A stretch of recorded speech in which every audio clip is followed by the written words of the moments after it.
What's going on, guys? It's your boy, Kangas Khan, and today we're diving into a brand new survival game called Aloft. This game is set in a breathtaking world of floating islands where your mission is to build, explore, and save the ecosystem from a fungal infection that's threatening to destroy it all. I played the demo a while back, and now I'm giving the full game a shot. Without further ado, let's get into it. As I mentioned, Aloft takes place in the sky, a vast expanse of floating islands to explore. The tutorial is your classic survival game intro: gather wood and stone, build a crafting bench, and climb to the top of the starting island. Right away I noticed that the tutorial feels much more polished than the demo. It left me kind of confused back then, but now it's much more streamlined, guiding you through the basics step by step.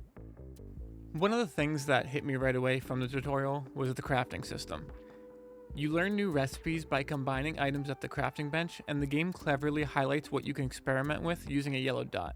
It's a small but effective way to keep things engaging without feeling aimless. Once you reach the top of the island, you unlock the glider, arguably one of the most critical tools in the game.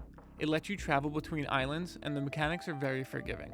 While you can technically run out of energy, it's not something you'll encounter unless you're actively trying to fly into the nothingness. Customization for the glider is also a nice touch. I haven't unlocked much of it yet, but from what I can see, there's plenty of room for personalization, which should be fun if you're playing co-op with friends. Once you get the glider, the tutorial has you explore the surrounding islands to gain the knowledge stones. One of these islands you encounter has a fungal infection spreading on it. This brings you to the combat of the game. To be honest, the combat in this game is quite lackluster. You can tell it wasn't the focus, and it's not horrible, but it does kind of feel like an afterthought. In order to clear the fungus-infected islands, you have to destroy these fungus tree things by destroying the weak spots and then destroying the core when it opens up. And I guess this is a good time to talk about the tool's sweet spot mechanic. Each tool has a sweet spot combo type system. When left-clicking in the sweet spot, weapons have higher attack speed, and if you get the sweet spot a few times, you do a more powerful final move. Some tools use this in different ways, like the building hammer. If you hit the sweet spot with the building hammer 3 times or so, you will build or repair in a greater radius around you. But back to the infected islands, there are also other islands that have small fungal pods that you have to destroy instead of the trees. These are usually found underground and sometimes could be kind of annoying. But once you clear the fungus, the island starts to look a bit more normal. One unique mechanic is restoring island ecosystems. Using a field guide, you'll identify what the island needs: more trees, different vegetation, or maybe clear infections. Without fixing the ecosystem, you can't gather certain resources or unlock the knowledge stones, which are essential for progress. And then, this ties into the game's main loop: exploring islands, gathering knowledge, and restoring ecosystems. While this is enjoyable for a while, it can feel a bit repetitive. Thankfully, there are activities like farming, animal husbandry, and building to break up the monotony. The farming system is straightforward: build farm plots, plant seeds, and water them.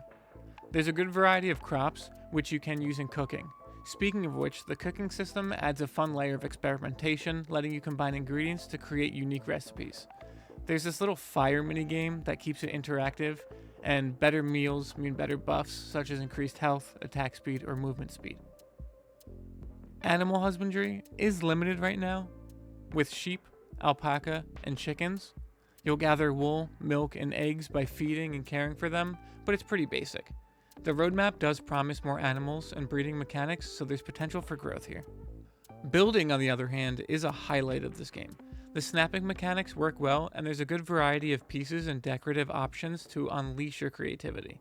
I can see this being a big draw for players who love crafting unique bases. Aloft brings some fresh ideas to the survival genre with its focus on restoring ecosystems and its unique skybound setting. However, the gameplay loop can feel repetitive, and the combat leaves room for improvement. Still, if you're a fan of creative building, co-op exploration, and sandbox survival games, this one might be worth keeping an eye on. But that's all I've got for you on Aloft. If you enjoyed this video, don't forget to like and subscribe. It really helps the channel. If you've played Aloft, let me know your thoughts in the comments. Until next time, I'm out. Later.